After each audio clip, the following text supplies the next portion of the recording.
This presentation provides a quick overview of quantitative data collection methods in action research. So what is quantitative data? Quantitative data are any data that you can collect that are numerical. So it's anything that can be quantified. So we're talking purely about numbers here. And there's a variety of data collection techniques that yield quantitative data. This can include surveys, questionnaires, checklists, rating scales, tests, or some kind of examination of existing data. Now, also it's important to note that many of these data collection methods can yield both quantitative and qualitative data. So surveys are a group of quantitative data collection instruments. We often use it synonymously with questionnaires, and they can be administered in a number of different ways, including verbally, or you can administer it through paper and pencil or through an electronic questionnaire like everyone might be familiar with Google Forms or SurveyMonkey or Qualtrics or something like that. A questionnaire is self-report data. So that means that usually the participant is reporting on their own perception of maybe their knowledge or their satisfaction or something related to their perception and thinking about whatever the construct being measured is. And although you can use a questionnaire to gather participants' thoughts, feelings, attitudes, beliefs, values, perceptions, and intentions. So these instruments can include both closed and open-ended questions.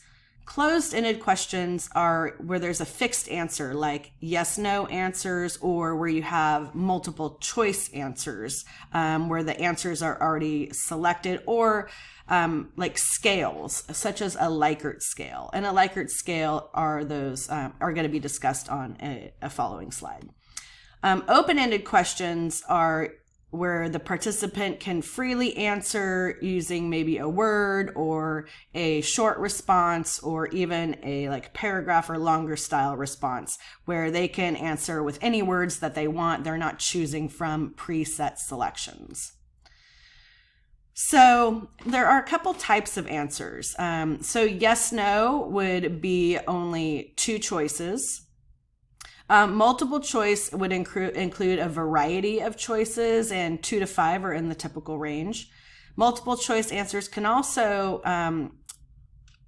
sometimes be set up where the participants can select more than one. So they may select all that apply. And then scaled answers are usually referred to as, are commonly used are Likert or Likert type scales.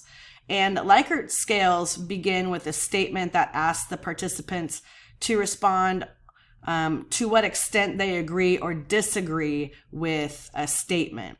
Likert scales are commonly the questions that are, or the responses that are worded from like strongly agree, a neutral option, disagree, strongly disagree. A 5-point scale is pretty common.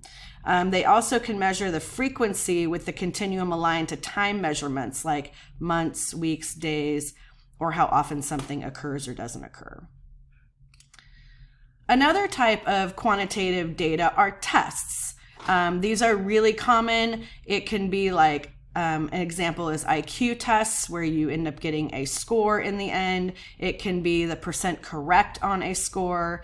So tests can measure knowledge, aptitude, performance, attitudes, personality, and self-perception. So tests come in a lot of varieties and forms.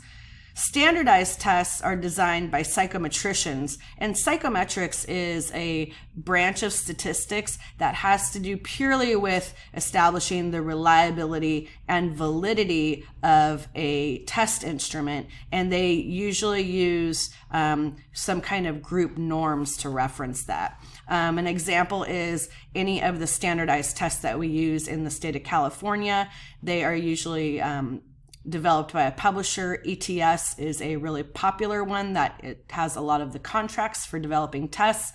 And they also, they often produce substantial technical documentation to back up the reliability and validity of a test instrument.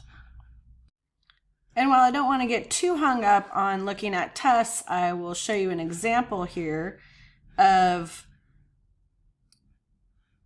this is the State of California Department of Education website, which is the CAASPP technical reports. And you can see for each year of the Smarter Balance assessments, they produce a technical report. And in these technical reports contains a lot of this reliability and validity data. As we can see here, this is in one of the pages of the Smarter Balance tests, and they have inter-rater reliability and a lot of different evidence that they base their reliability and validity estimates on. So there is technical data out there on the tests.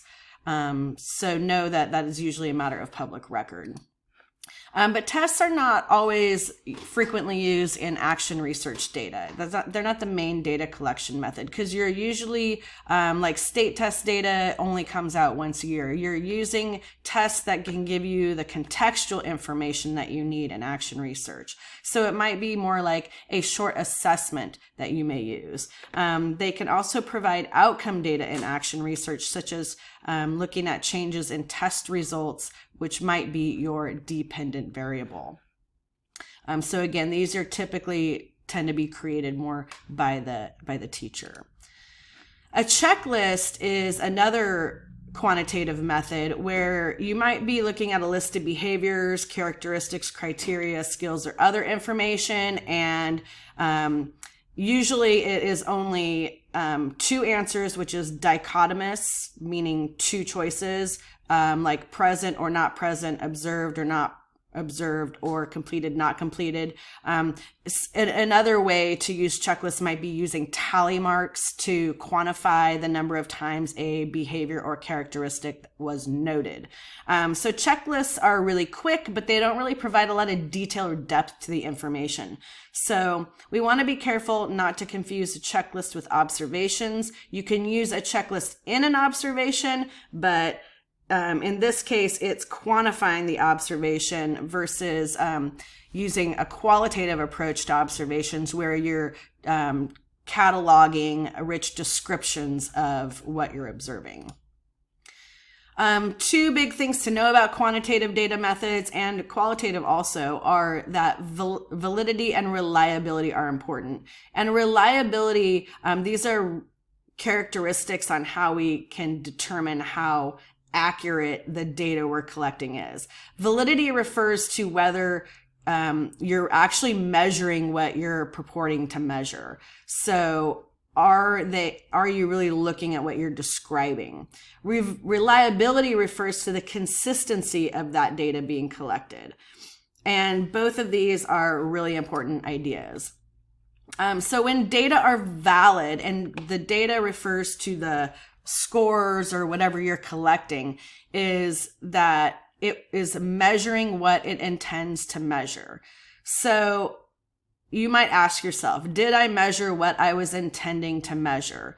So you can look at the Mertler pages to kind of get a little bit better idea about that. And I just noticed that those page numbers were wrong, so I've updated them here. It's 155 to 157 is where we read this in the last module, but you might want to refresh your memory.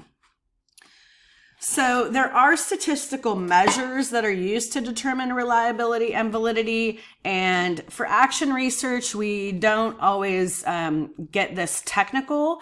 So you want to just really think about, in determining validity, you want to consider the extent to which the tool that you're using is actually measuring what you're intending. So if your dependent variable is maybe reading comprehension. You want to make sure that the tool that you're using is actually measuring reading comprehension. For example, you wouldn't be using the number of words per minute to measure reading comprehension, because that's actually a measure of fluency and not comprehension. And then you also want to determine if you need to establish reliability. And so you might use, when you're working with other teachers or programs, but you may not be able to do this if you're only working within your own classroom. But reliability is just the extent to which you're getting the same results over and over again using that instrument. There is further reading on reliability and validity in chapter 11 in the Johnson and Christensen book if you would like to get a little more information.